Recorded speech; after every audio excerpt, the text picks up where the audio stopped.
60% shark tank में जो business आ रहे हैं ये फास्ट मूविंग कंज्यूमर गुड्स से रिलेटेड है या फिर प्रोडक्ट बेस्ड बिजनेस आ रहे हैं। इस वीडियो में आप देखेंगे कि वो 3 तरीके जिससे आप भी अपने बिजनेस में स्टार्टिंग में राइट प्रोडक्ट राइट प्रॉब्लम का फाइंड आउट कर पाकर आप अपने बिजनेस की स्टार्टिंग करेंगे। सेकेंड स्टेप में आप ये जानेंगे कि कैसे आपको एक बिजनेस में स्टार्टिंग के बाद में आगे मार्केट को सही तरह से लेकर चलना है कि लॉन्चिंग कैसे रहेगा, कैसे मार्केट में हमारा प्रोडक्ट एंटर करेगा, और थर्ड डिस्ट्रीब्यूशन। ये आप इस वीडियो में सीखने वाले हैं।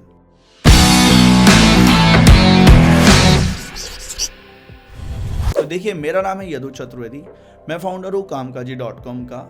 पिछले 6 सालों में मैंने लगभग 500 से ज़्यादा टॉप मोस्ट ब्रांड लॉन्च करवाए और कई हज़ारों प्रोडक्ट मार्केट में लॉन्च करवाए हैं। वही स्ट्रेटेजी मैं आपको सिखाने वाला हूं कि कैसे आपको मार्केट को समझना है। पहला प्रॉब्लम जो मार्केट में आपको देखना है, जो मैं पॉइंट से डिस्कस करूंगा, हमेशा जब भी आप बिजनेस की स्टार्टिंग करें या प्रोडक्ट सेलेक्ट करें, ये याद रखें कि आपका जो पैशन है ना, उसको सेलेक्ट करें आप कि आपका पैशन क्या है।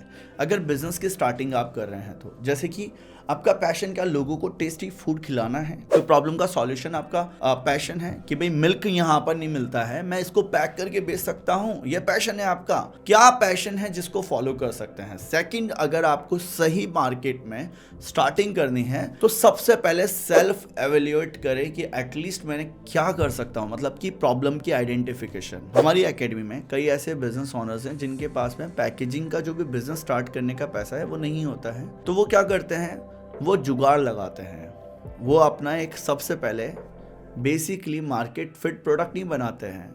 मैं जो सिखाता हूँ एक बेसिक पैकेजिंग लेकर चलते हैं, प्रोडक्ट को टेस्ट करते हैं, मार्केट को देखते हैं, अंडरस्टैंड करके प्रोडक्ट को अपडेट करते हैं। अपग्रेड करने के बाद में एक प्रोडक्ट या एक कस्टमर्स की रिक्वायरमेंट समझ में आती है। ये पैटर्न चल सकता है और ये इसीलिए चल सकता है क्योंकि यहाँ पर आप कस्टमर्स को डिमांड के हिसाब से एक ब्रांड बनाते हैं। तो आपको भी मार्केट के हिसाब से जो कंज्यूमर है, जिसको मैं पर्सोना बोलता हूँ, मतलब कि थर्ड पी, इसके हिसाब से एक प्रोडक्ट लेकर आना चाहिए कि इन्हें क्या प्रॉब्लम फेस हो रही है, जिस प्रॉब्लम का हम सॉल्यूशन दें।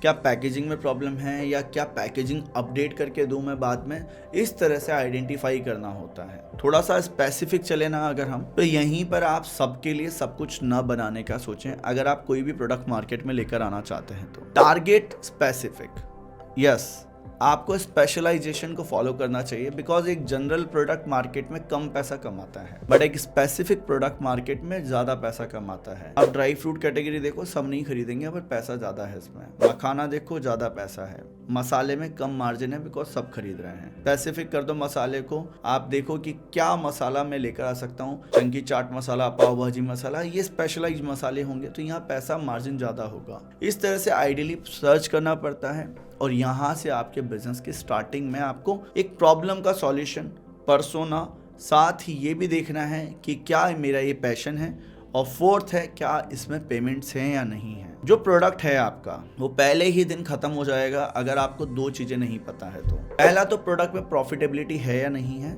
सेकंड इसमें मार्जिन है नहीं है। अगर प्रॉफिटेबिलिटी और मार्जिन का अंदाजा नहीं है, आप बिजनेस स्टार्ट मत करो, बिकॉज आप कहीं ना कहीं अटक जाओगे। आज आपका जनरल जो ट्रेड होगा, जो मेरा थर्ड पॉइंट है इस वीडियो का, वो डिस्ट्रीब्यूशन ही मैं समझाऊंगा आपको। वहाँ आपको बेसिकली यही चीज़ समझ में आएगी कि भाई आज जनरल ट्रेड में ना पैसा बांटते हुए चलते हैं, तब जाके प्रोडक्ट आगे बिकता है। चलो अभी सेकंड पॉइंट पे चलते हैं। सेकंड पॉइंट है कि आपको मार्केट को कैसे अंडरस्टैंड करना है, रिसर्च, सेल्स। या ये समझो कि अगर आप जो भी प्रोडक्ट लेकर आ रहे हो ना, जैसे आपने देखा होगा शार्क टैंक में कई सारे फाउंडर्स अपने प्रोडक्ट्स लेकर आते हैं। वो प्रोडक्ट को इंट्रोड्यूस करने के साथ ही वहाँ पर ये बताते हैं कि कितना वो सेल्स कर रहे हैं, कितना प्रॉफिटेबिलिटी इंक्रीज कर रहे हैं, और मोस्टली उनका फोकस रहता है D2C ब्रांड्स पर मेरा मानना कुछ अलग है। आज के समय अगर आप D2C ही करते रहेंगे, आपके प्रॉफिट्स बिल्कुल जीरो रहेंगे, बिकॉज D2C में मार्केटिंग कॉस्ट बहुत ज़्यादा जाती है। इसीलिए आपका जनरल ट्रेड होना चाहिए, डिस्ट्रीब्यूशन होना चाहिए, मार्केट में आपका प्रोडक्ट्स लॉन्च होकर वो आउटलेट्स तक पहुंचना चाहिए ताकि आपके बिजनेस में आप नेक्स्ट लेवल ग्रोथ पकड़ सकें। तो आप याद रखें कि अगर आपने प्रोडक्ट सेलेक्ट कर लिया है तो सेकंड आपको मार्केटिंग और अपने सेल्स के फनल्स क्रिएट करने होंगे। अगर आपका प्रोडक्ट है और उससे आपने बेचना नहीं सीखा तो प्रोडक्ट मर जाएगा। बिल्कुल, अगर प्रोडक्ट की राइट प्राइस नहीं है, राइट मार्केट नहीं है, तो प्रोडक्ट की ग्रोथ नहीं होगी। प्रॉफिटेबिलिटी से प्रोडक्ट को आगे कहीं ना कहीं हम नेक्स्ट लेवल भेज सकते हैं। यहाँ पर आपको समझना है कि जैसे आपने एक प्रोडक्ट बनाया, उस प्रोडक्ट के चैनल्स क्या क्या हो सकते हैं जहां से उस प्रोडक्ट की सेल्स आए। मार्केटिंग चैनल्स या प्लेसमेंट चैनल्स, मैं दोनों तरह से डिस्क्राइब करता हूं ताकि आप एक सिंपल भाषा में समझें कि हिंदुस्तान यूनिलीवर हो, प्रॉक्टर एंड गैम्बल हो, जितने भी आज के समय डिस्ट्रीब्यूशंस या प्रोडक्ट बेस्ड कंपनीज है जो कि फास्ट मूविंग कंज्यूमर गुड्स में है, वो क्या करती हैं। वो सबसे पहले प्रोडक्ट के लिए आज प्लेसमेंट करती हैं जनरल ट्रेड में, जहां एक एसेस होता है, फिर होता है वहां पर डिपो, फिर होता है डिस्ट्रीब्यूटर, फिर जोनल डिस्ट्रीब्यूटर होते हैं, जोनल डिस्ट्रीब्यूटर्स के बाद में होलसेलर होते हैं, फिर एजेंट्स होते हैं, और फिर फाइनली वहाँ पर हमें मिलते हैं रिटेलर्स। रिटेलर्स के बाद में कस्टमर प्रोडक्ट पिक करता है, देन कंज्यूमर पिक करता है। तो ये क्या करते हैं, एक तरह का पूरा सप्लाई चेन फॉलो करते हुए आते हैं प्रोडक्ट्स। हम इस तरह की कैटेगरी में अगर प्रोडक्ट बना रहे हैं, जैसे आज प्रॉक्टर एंड गैम्बल का कोई भी प्रोडक्ट है और हमने भी अपना प्रोडक्ट सेम कैटेगरी में लॉन्च करा, तो हमको पूरा सप्लाई चेन फॉलो नहीं करना है, पूरा नेटवर्किंग फॉलो नहीं करना है, बिकॉज हम इतने मार्जिन डिस्ट्रीब्यूट नहीं कर पाएंगे। अभी हमें 2 शहर 3 शहर के आसपास ही अपने बिजनेस को ग्रो कराना है। So what we can do, make our wholesalers distributors only, जहां से वो रिटेल नेटवर्क को ग्रैब करेंगे। आपका फनल सेकंड स्टेप में होना चाहिए कि आपको ऑनलाइन मार्केट को भी टैप करना चाहिए, जिससे कि आपकी सेल्स में 360 डिग्री फाउंडेशंस क्रिएट हो, जैसे कि online, Insta, Facebook, India Mart, Just Dial, Google My Business. There are lot of platform जहां से अगर आपने प्लांट लगाया, प्रोडक्ट बनाया, तो लोग आपसे इंक्वायरी करते हैं कि यस हमें क्वांटिटी परचेस चाहिए, हम भी बिजनेस स्टार्ट करना चाहते हैं, आप बनाते तो हमें दे दीजिए, बना बनाया प्रोडक्ट ऑर्डर करेंगे।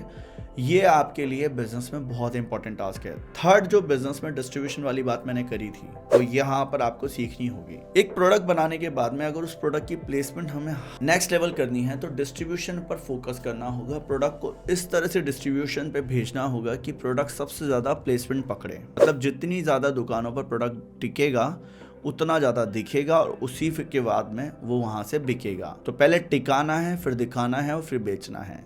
डिस्ट्रीब्यूशन में 50% का काम ही हम सिर्फ और सिर्फ कंप्लीट करते हैं जब रिटेलर, होलसेलर, डिस्ट्रीब्यूटर्स या सुपर स्टॉकिस्ट तक प्रोडक्ट रहता है।